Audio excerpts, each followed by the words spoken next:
Hello everyone. तो आज हम क्या करेंगे, हम शेयर फोर्स डायग्राम और बेंडिंग मोमेंट डायग्राम बनाएंगे इस बीम का। तो ए बी सी डी ई मेरे पास एक बीम है simply supported at B and E. C point पे एक क्लॉकवाइज कपल है 30 किलो न्यूटन मीटर का। ये यूडीएल है ए से डी तक 20 किलो न्यूटन पर मीटर का। एक कंसंट्रेटेड लोड है 80 किलो न्यूटन डाउनवर्ड डायरेक्शन में एट डी। तो सबसे पहले क्या करना होगा, सबसे पहले मुझे रिएक्शंस फाइंड आउट करने होंगे।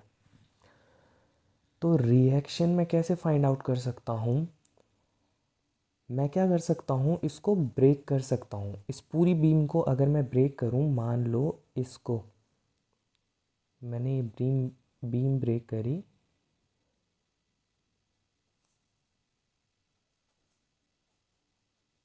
ये 80 किलो न्यूटन का फोर्स है, 80 किलो न्यूटन का फोर्स है। 3 + 6 9 और ये 3 यहाँ पे एक ओवरहैंग है। तो एक ट्रिक मैंने पिछले वीडियो में बताई थी रिएक्शन फाइंड आउट करने के लिए, total load into opposite distance divided by total distance. तो ये कितनी हो गई, 60। इसको मैं क्या लिख सकता हूँ, 80 × 3 divided by 12, total load into opposite distance divided by total distance. इसकी वैल्यू सॉल्व करेंगे तो 20 आएगी। अब मैं क्या कर रहा हूँ, पहले मैंने इस बीम में सिर्फ 80 किलो न्यूटन का इफेक्ट लिया।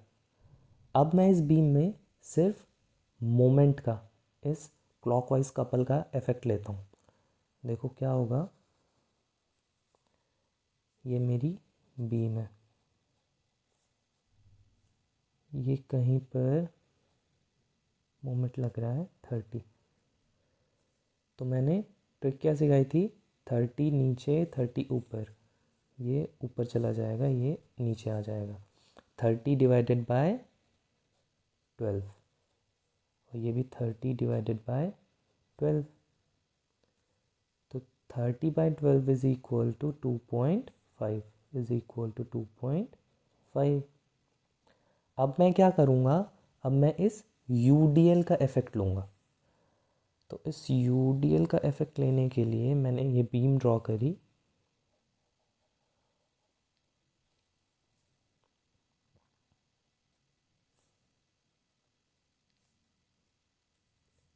ये कितना है, 20 किलो न्यूटन पर मीटर।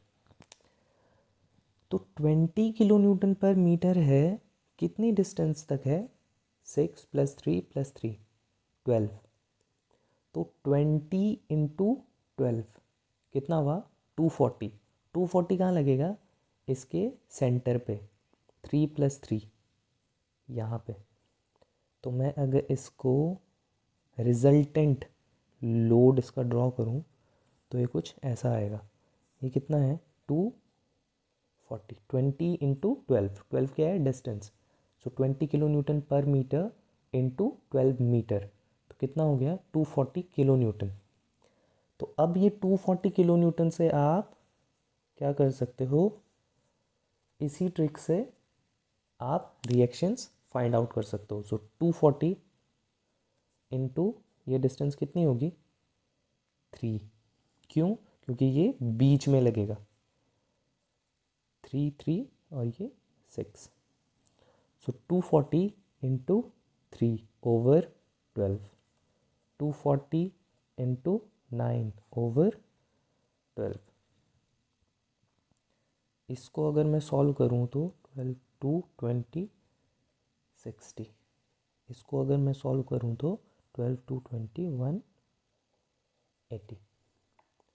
तो हमारे पास सारे के सारे रिएक्शंस आपने निकाल लिए हैं। तो ये इस पॉइंट पे रिएक्शन कितनी होगी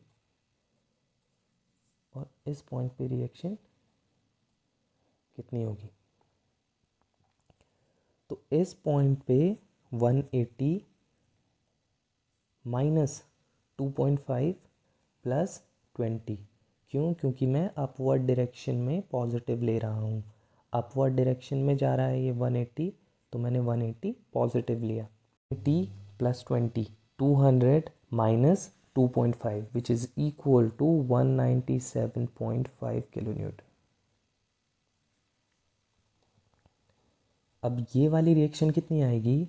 60 plus 2.5 plus 60, so 60 60 120 plus 2.5 122.5 kilo newton.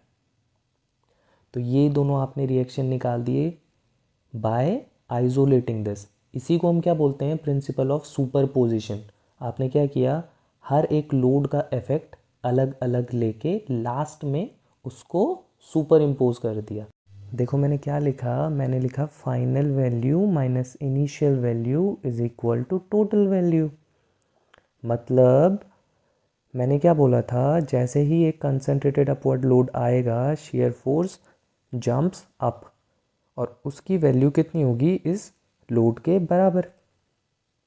तो final value minus initial value is equal to 197.5। तो ये वैल्यू कितनी आई? 137.5। अब देखो ये वैल्यू,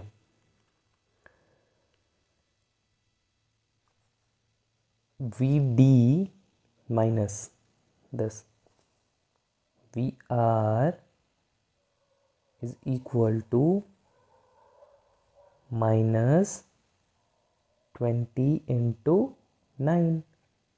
यहाँ से यहाँ तक की डिस्टेंस 9 मीटर्स और कितना लोडिंग इंटेंसिटी है? -20। तो V at D is equal to V R 137.5 minus 180 which is equal to -42.5। तो ये वैल्यू कितनी आ गई? -42.5। अब क्या हुआ? यहाँ से डाउनवर्ड आया ड्यू टू 80 किलो न्यूटन। इस 80 किलो न्यूटन की वजह से ये शेयर फोर्स डाउनवर्ड शिफ्ट हुआ। अब ये डाउनवर्ड शिफ्ट हुआ तो कितना शिफ्ट होगा? 80 किलो न्यूटन। तो -40 -42.5 -80 कितनी हो गई इसकी वैल्यू? 122.5 नेगेटिव। सो -122.5 यहाँ से यहाँ तक आया और यहाँ से अपवर्ड चला गया 0। तो ये हो गया शेयर फोर्स डायग्राम। अब हमें ये लेंथ चाहिए, जिस लेंथ पे ये शेयर फोर्स यहाँ पर 0 हो गया। तो सिमिलर ट्रायंगल लगा लो, 137.5 डिवाइडेड बाय x लिख लो इज इक्वल टू -42.5। अब ये माइनस नहीं होगा क्योंकि सिमिलर ट्रायंगल्स हैं। सिमिलर ट्रायंगल्स में आप 42.5 लिख सकते हो। तो 137.5 divided by x is equal to 42.5 divided by 9 minus x। तो बाय सिमिलर ट्रायंगल इस x की वैल्यू 6.875 मीटर आ जाएगी। ये कैसे आई? एक और बार फिर रिपीट कर रहा हूँ। 137.5 divided by x is equal to 42.5 divided by 9 minus x। इन दोनों को इक्वेट किया, वैल्यू कितनी आई? 6.875 इस x की। तो ये आपका शेयर फोर्स डायग्राम कंप्लीट हो गया। यहाँ से नीचे, फिर ऊपर, फिर स्ट्रेट डाउनवर्ड नीचे, नेगेटिव एंड कांस्टेंट, फिर एक डाउनवर्ड शिफ्ट हुआ due to this 80 kilo newton और फिर लास्ट में अपवर्ड शिफ्ट हो गया। अच्छा, इस शेयर फोर्स डायग्राम में इस कपल का काम तो आया ही नहीं। तो एक बात हमेशा याद रखो कि शेयर फोर्स डायग्राम में कपल को इग्नोर कर दो और बेंडिंग मोमेंट डायग्राम में इस कंसंट्रेटेड लोड को इग्नोर कर देना। आगे देखेंगे बेंडिंग मोमेंट डायग्राम में हम इसको इग्नोर कर देंगे। तो अब बात करेंगे बेंडिंग मोमेंट डायग्राम की। तो बेंडिंग मोमेंट डायग्राम में भी सबसे पहले ये चीज़ याद रखो, slope of bending moment diagram is equal to shear force. shear force हम यहाँ पे कैलकुलेट कर चुके हैं। तो सबसे पहले देखो, यहाँ से यहाँ तक shear फोर्स की वैल्यू क्या है, नेगेटिव एंड इंक्रीजिंग। नेगेटिव है बट इंक्रीज़ हो रही है। तो अब मैं क्या करूँगा, मेरा जो बेंडिंग मोमेंट का स्लोप होगा यहाँ से और यहाँ तक, वो क्या होगा, नेगेटिव एंड इंक्रीजिंग। तो जो स्लोप होगा नेगेटिव एंड इंक्रीजिंग वो कुछ ऐसा होगा। क्या है ये, नेगेटिव। अब देखो, यहाँ से यहाँ तक positive and decreasing, shear force की वैल्यू पॉजिटिव है बट डिक्रीज हो रही है। मान लो यहाँ कहीं पर थी वो वैल्यू, क्या है वो, पॉजिटिव एंड डिक्रीजिंग। तो जो पॉजिटिव एंड डिक्रीजिंग स्लोप होगा कुछ ऐसा है। अब क्या है, शिट, अब बारी आती है बेंडिंग मोमेंट डायग्राम की। तो इस बीम के लिए हमने shear फोर्स डायग्राम पहले ही ड्रॉ कर लिया है। बेंडिंग मोमेंट डायग्राम के लिए भी आपको ये चीज़ हमेशा याद रखनी है, slope of bending moment diagram is equal to shear force. shear force आप पहले ही कैलकुलेट कर चुके हो। तो अब देखो, मैं लेफ्ट हैंड साइड से चल रहा हूँ,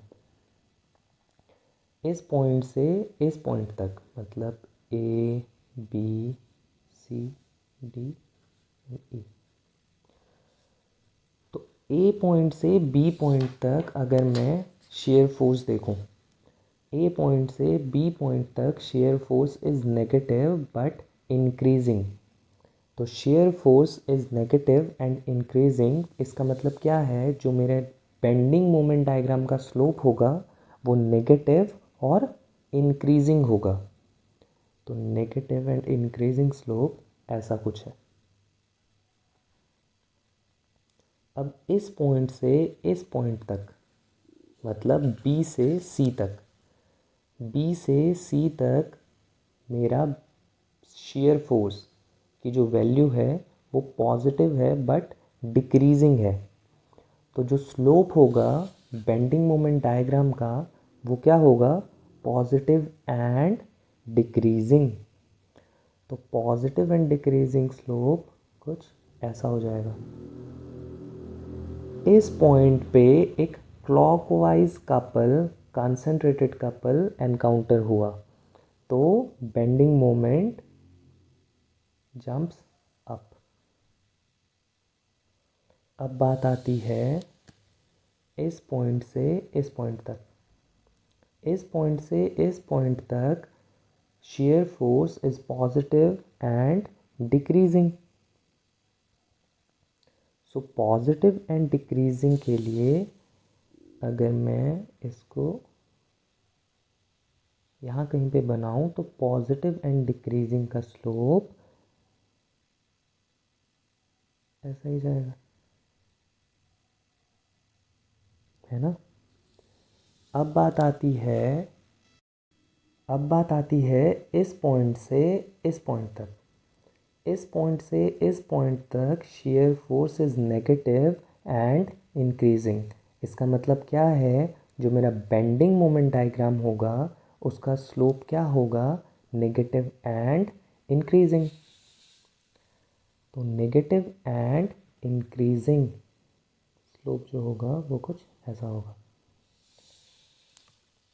अब यहाँ से यहाँ तक क्या होगा, bending moment is negative, shear force is negative and constant. तो मेरा बेंडिंग मोमेंट डायग्राम का जो स्लोप होगा वो नेगेटिव एंड कांस्टेंट होगा। इस पॉइंट से इस पॉइंट तक नेगेटिव एंड कांस्टेंट। तो ये मेरा बेंडिंग मोमेंट डायग्राम हो गया फॉर दिस पर्टिकुलर बीम। अब बात आती है इन वैल्यूज़ की। तो सबसे पहले यहाँ पे इन फॉर्मूलाज का यूज़ करो। m2 minus m1 is equal to integration v dx from 1 to 2। तो इस पॉइंट पे अगर मैं इसको एम बी लिखता हूँ यहाँ पे, तो M B minus M A is equal to area in shear force diagram. तो एरिया शेयर फोर्स डायग्राम का क्या होगा, 1/2 into base into height. So 1/2 into 3 into -60। M A क्या है, 0 है, तो एम बी कितना आ गया, -90। 230 339, तो ये वैल्यू कितनी आ गई, 90 एंड नेगेटिव।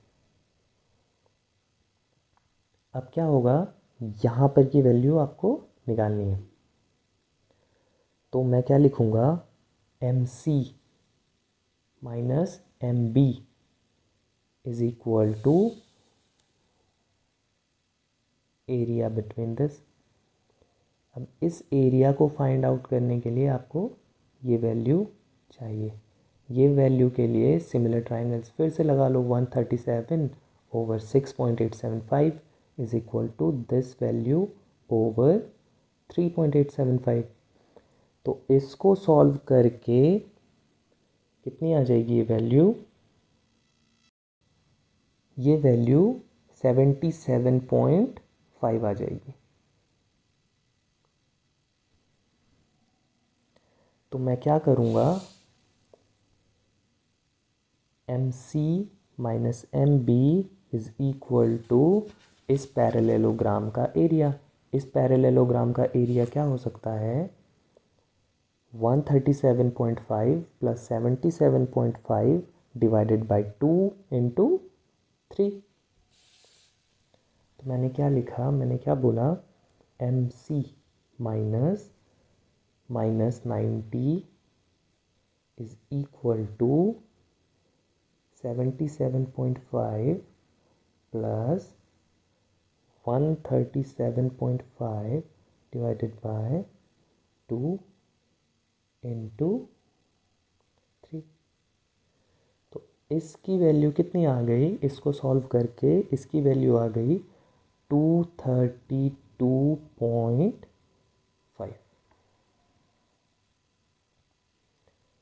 अब यहाँ से एक कंसनट्रेटेड कपल था तो प्लस 30 हो जाएगा, तो ये कितना आ गया, 262.5। अब ये वाली वैल्यू बची, ये वाली वैल्यू कैसे निकलेगी, m at this minus m at c is equal to क्या आएगा, should be equal to area between this, ये एरिया 1/2 इंटू 3.875 इंटू 77.5। तो मैं क्या लिख सकता हूँ, मैंने क्या बोला, m minus m at c is equal to 1/2 into 77.5 into 3.875। इसको सॉल्व करके m एट c, आपको पता है m एट c ये है 262.5। इसको सॉल्व करके जो m की वैल्यू आएगी वो आएगी 412.65। अब सेम चीज़ यहाँ पे करो, m at d minus this is equal to area between this 1/2 into 42.5 into this distance. तो ये वाला जो आपको पॉइंट निकालना है उसको मैं कैसे लिख सकता हूँ, m at d minus 412.65 is equal to minus 1 by 2 into 42.5 into 2.125। तो ये वैल्यू 367.5 के अप्रॉक्सीमेट आ जाएगी। तो ये आपका बेंडिंग मोमेंट डायग्राम भी कंप्लीट हो गया। ये चीज़ हमेशा याद रखनी है, ये चीज़ हमेशा याद रखनी है। इससे आप सारे के सारे वैल्यूज़ फाइंड आउट कर सकते हो। Thank you.